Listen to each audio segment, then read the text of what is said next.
तो इसमें हमारी टारगेट ये है, अगर सपोज कीजिए ऐसा एक यूज केस डिस्कस करते हैं, जिस यूज केस में क्या होगा कि कंपनी कहता है कि ये काम करो कि जो भी डेटा अगर सब्सक्राइबर पे किसी ने डिलीट कर दिया है और पब्लिकेशन पे वो डेटा को डिलीट कर रहा है, तो मुझे कोई इशू नहीं आनी चाहिए, मेरा रेप्लिकेशन डाउन नहीं होना चाहिए। जैसे आप सुन रहे होंगे कि पिछले जो हम लोग क्लासेस लिए थे उसमें हमने कहा था कि अगर आप पहले सब्सक्राइबर पे डेटा डिलीट किए और उसके बाद वही रिकॉर्ड को पब्लिशर पे आप डिलीट कर रहे हैं, तो क्या होता है फाइनली, वो आता है डिलीट करने और बोलता है कि this record is not found, और आपको एरर आ जाता है और आगे के जितने भी ट्रांजेक्शन होते हैं वो ट्रांजेक्शन क्या होते हैं, बंद हो जाते हैं। जैसे मान लीजिए कि एक रेप्लिकेशन में 3 टेबल है, इसी रेप्लिकेशन की अगर बात करता हूं मैं, तो इसमें 3 टेबल है। अगर एक टेबल को आपने यही एक्टिविटी किया कि सब्सक्राइबर पे उसका एक रिकॉर्ड डिलीट किया, उसके बाद आके प्रोडक्शन पे आके पब्लिशर पे आके वही रिकॉर्ड को डिलीट किया, और वो एरर रेज कर देता है कि जिस रिकॉर्ड को आपने डिलीट किया वो सब्सक्राइबर पे है ही नहीं। तो आगे अब जितने भी ट्रांजेक्शन होने वाले हैं अदर टेबल का, जैसे इंप्लाई टेबल, डिपार्टमेंट टेबल का या डेमो टेबल का, तो वो भी डाटा आपका रेप्लिकेट नहीं होगा। अगर इट मींस कि एक इशू अगर एप्लीकेशन पे आ गया तो उसके पीछे वाले जितने भी ट्रांजेक्शन होंगे, उसके बाद वाले जितने भी ट्रांजेक्शन होंगे वो आपका रेप्लिकेट नहीं होगा। ये अगर इशू है, और कंपनी कहता नहीं, अगर ऐसे सिचुएशन है कि मैं जिस रिकॉर्ड को डिलीट करने जा रहा हूं वो सब्सक्राइबर पे हो या ना हो, लेकिन मुझे क्या करना है, मुझे डिलीट करना है। अगर हो तो डिलीट करे और ना ही हो तो डिलीट ना करे, लेकिन मेरा इशू नहीं आना चाहिए कि मेरा रेप्लिकेशन बंद हो जाए। यूज केस समझ रहे हैं आप लोग? जी सर। कि सब्सक्राइब कंपनी आके कहती है, मैनेजमेंट आके कहता है कि देखो डिलीट हो कोई दिक्कत नहीं, रिकॉर्ड हो या ना हो सब्सक्राइबर पे, मेरा ये रेप्लिकेशन डाउन नहीं होना चाहिए। तो आपको क्या करना है बेसिकली, तो एक इंटरनल चीज बता रहा हूं, क्या पता उस दिन हम लोग बताए थे कि नहीं, लेकिन मैं तभी भी कवर करता हूं। जैसे ये डेमो डेटाबेस है और ये आपका सब्सक्राइबर है, ये है पब्लिशर बेसिकली। तो पब्लिशर के अंदर इस आपका रेप्लिकेशन के अंदर अगर बात करूं, तो आपको पता है कि कौन सी आर्टिकल इसके अंदर कितने टेबल इसमें पार्टिसिपेट कर रहा है। तो इसकी प्रॉपर्टी में जाएंगे तो आर्टिकल पता लग जाएगा, 3 है। अगर सपोज किसी के डेमो में कुछ भी डिलीट होता है, मुझे इग्नोर करना है, इसे रेर एरर नहीं करना है, तो ये कैसे करेंगे? तो एक चीज बताओ, जब भी आप रेप्लिकेशन सेटअप करते हैं तो इंटरव्यूअर को बताने के लिए तरीका क्या है, जिससे आपको वो समझेगा कि बंदे को अंडरस्टैंडिंग काफी है। इस डिपार्टमेंट टेबल को, चाहे इंप्लाई टेबल या डेमो टेबल, जितने भी टेबल रेप्लिकेशन में ऐड होते हैं, उसके एक टेबल के एगेंस्ट में 3 स्टोर प्रोसीजर बनता है। 3 प्रोसीजर जो बनता है उसका नाम होता है, जैसे मैंने बात कर दिया था, MS माइक्रोसॉफ्ट। उसके बाद होता है, एक होता है आपका INS करके बनता है। ये सब्सक्राइबर डेटाबेस को आप जब भी कनेक्ट करेंगे तो आपको पता लग जाएगा कि कौन कौन से प्रोसीजर बनते हैं, और वही प्रोसीजर आपके काम को करते हैं, और कैसे आप उसमें काम करेंगे कि आपका इशू नहीं आएगा और आपका सब कुछ चलता रहेगा। तो यहाँ पे गए, डेटाबेस में गए, एप्लीकेशन डेटाबेस में जाएंगे और यहाँ पे प्रोसीजर की लिस्टिंग में जाएंगे। प्रोसीजर की लिस्ट में हर टेबल के अगेंस्ट में 3 प्रोसीजर बना होगा, जिसमें कंटेन करा होगा INS इंसर्ट, UPD अपडेट, और DEL आपका होगा फॉर डिलीट। तो जो भी आपका, अगर मान लीजिए इंप्लाई टेबल है, तो इंप्लाई के अगेंस्ट में 3 प्रोसीजर बना होगा, जिसका नाम ये तीनों से उसमें होगा। तो आपको दिखाता हूं कौन सा प्रोसीजर, यहां देखिए। तो मैं एक टेबल का एक प्रोसीजर का लेके आ रहा हूं, तो शुरू का ये चीज आप फिक्स कर लीजिए, जो मैं आपको ऐड कर देता हूं यहां पे, कि शुरू में आपका होने वाला है यही, जिसमें आपका DEL लिखा है, अपडेट लिखा है, यहाँ पे डिलीट है। मैं यहाँ पे डालता हूं अपडेट, UPD, और एक होगा आपका यहाँ पे INS। ओके। तो तीनों प्रोसीजर हेल्प करते हैं कि डेटा कैसे आपका इंसर्ट होगा, डिलीट होगा, अपडेट होगा। ओके। तो देखिए, सर टेबल के अगेंस्ट में 3 होगा, तो आपका टोटल होगा 9 प्रोसीजर बना होगा। ओके। अब इसके अंदर थोड़ा आपको दिखाता हूं जे, अगर ये आप एक्सप्लेन कर दिए कि ओके, ट्रांजेक्शन एप्लीकेशन होता तो basically they are creating a three procedure, and three procedure are helping to insert and update and delete. And आप बता सकते हैं name start with SP underscore SP store procedure, MS Microsoft del for delete, UPD for update, INS for insert. और मैंने कहा कि delete हो तो एरर जो आता है वो नहीं आना चाहिए। तो इस प्रोसीजर अगर आप डिपार्टमेंट टेबल या डेमो टेबल के लिए आप चाहते हैं, तो आप, जैसे मैंने फोकस किया था कि मैं डेमो टेबल पे कुछ भी हो, डिलीट हो, मेरा एप्लीकेशन बंद नहीं होना चाहिए, तो डेमो वाला आपका डिलीट वाला खोलूंगा प्रोसीजर। ये आपका डिलीट है, देखिए एम एस डेल डीबीओ ए। तो इसको करूंगा मैं मॉडिफाई। ओके, इस मॉडिफाई पे जाने के बाद मैं आपको बताता हूं ये क्या होने वाला है। यहाँ पे देखिए इस प्रोसीजर का नाम लिखा हुआ है, यहाँ पे प्राइमरी की का नाम लिखा, आपको पता है कि प्राइमरी की is mandatory for transaction application. तो जो भी प्राइमरी की का वैल्यू जाएगा, यहाँ पे लिखा हुआ है कि डिलीट टेबल और आईडी जो भी प्राइमरी की है, इट मीन्स डिलीट वाला ही कमांड चल रहा है। उसके बाद कह रहा है कि मैं डिलीट करने जाऊं, इसका मतलब होता है रिकॉर्ड काउंट। अगर एक भी रिकॉर्ड नहीं हुआ तो इसका मतलब जीरो होगा।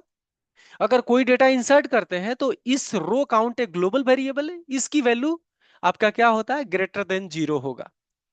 तो इसका मतलब जीरो है, इसका मतलब अपने डिलीट करने तो गया, डाटा मिला ही नहीं, इसका मतलब ये वाला कंडीशन में आएगा। और इस कंडीशन का हाई लेवल अंडरस्टैंडिंग आपको ये समझना है कि अगर समझिए जीरो रिकॉर्ड हुआ, यानी सब्सक्राइबर पे रिकॉर्ड नहीं मिला जो डिलीट किया प्रोडक्शन पे, तो आपको एक प्रोसीजर है एसपी, देखिए क्या लिखा है, store procedure Microsoft replication raise error. तो उसको क्या करना है, एरर को रेज कर देना है, और एरर रेज होगा फाइनली आपका रेप्लिकेशन बंद हो जाएगा। ओके, तो मैं आपसे कहा कि जब एरर ही रेज नहीं होगा तो आपका रेप्लिकेशन चलते रहेगा, तो मैं इस पार्ट को उठाता हूं ये, और इसको मैं कर दूंगा कमेंट। ओके, तो जब कमेंट कर देंगे तो बेसिकली क्या होगा, डेमो डेटाबेस के अंदर अगर कुछ भी मैं करूंगा, अगर सपोज कीजिए कि सब्सक्राइबर पे जाके डेटा डिलीट कर दूं डेमो में, और फिर वही डाटा को मैं डिलीट करूंगा कहां पे, पब्लिशर पे, तो कोई इशू अब नहीं आएगा।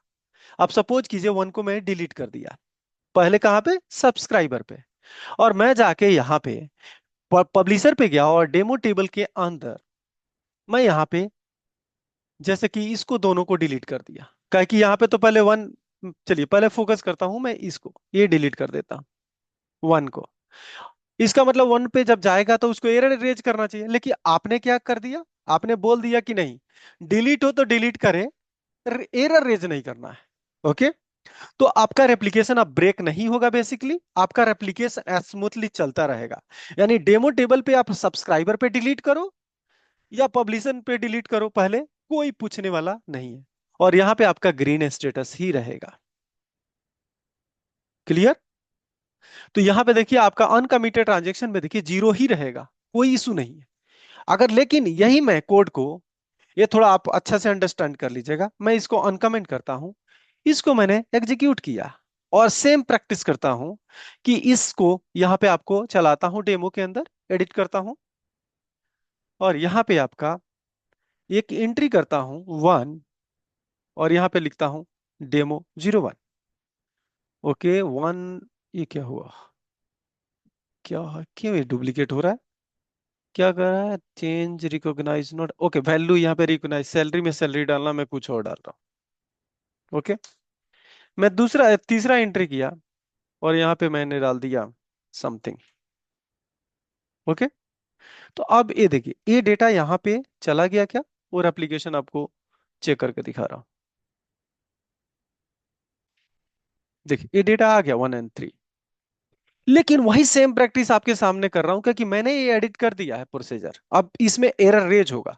तो मैं जाता हूं डिपार्टमेंट टेबल पे एडिट करता हूं, और नहीं सॉरी डिपार्टमेंट नहीं, डेमो टेबल, क्योंकि डेमो में हमने एक्सपेरिमेंट कर रहा था, इसको मैंने एडिट किया, और एडिट करने के बाद थर्ड रिकॉर्ड को मैं डिलीट करता हूं।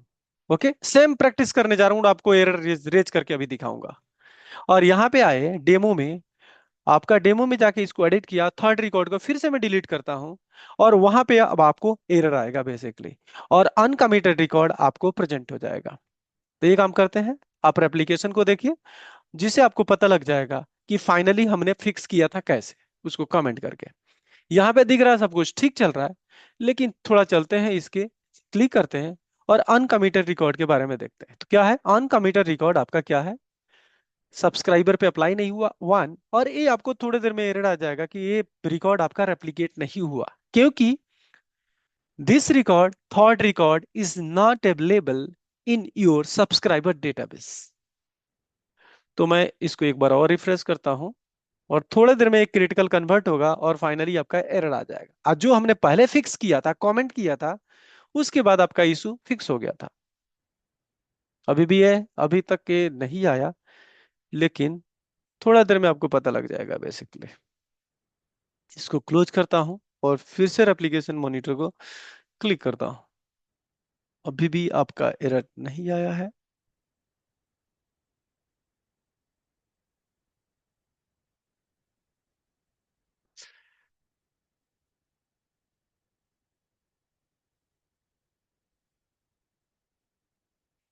अभी आ जाएगा थोड़ा देर में। हाँ देखिए, अब एरर आ गया, देख रहे हैं?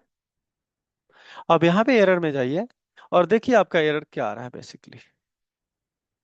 यहाँ पे देखिए एरर आ गया, कह रहा है कि 3 रिकॉर्ड जो आपने डिलीट किया है ना, this record was not found subscriber when applying a replicate delete command. Okay.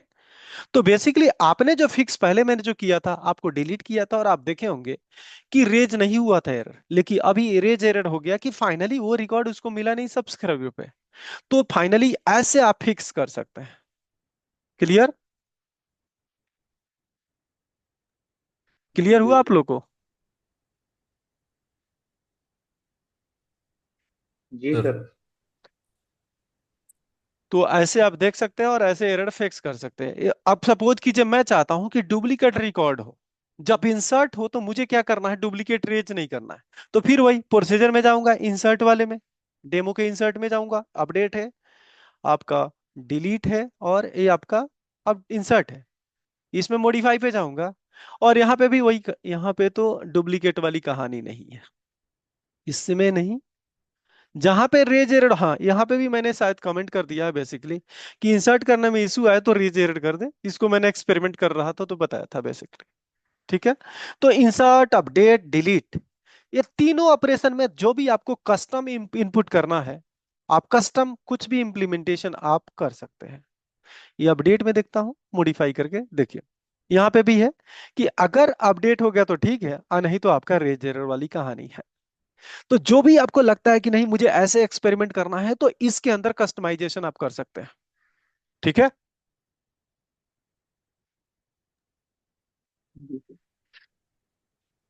एक काम करते हैं, आज के लिए इतना ही रखते हैं, रिकॉर्डिंग स्टॉप करता हूं।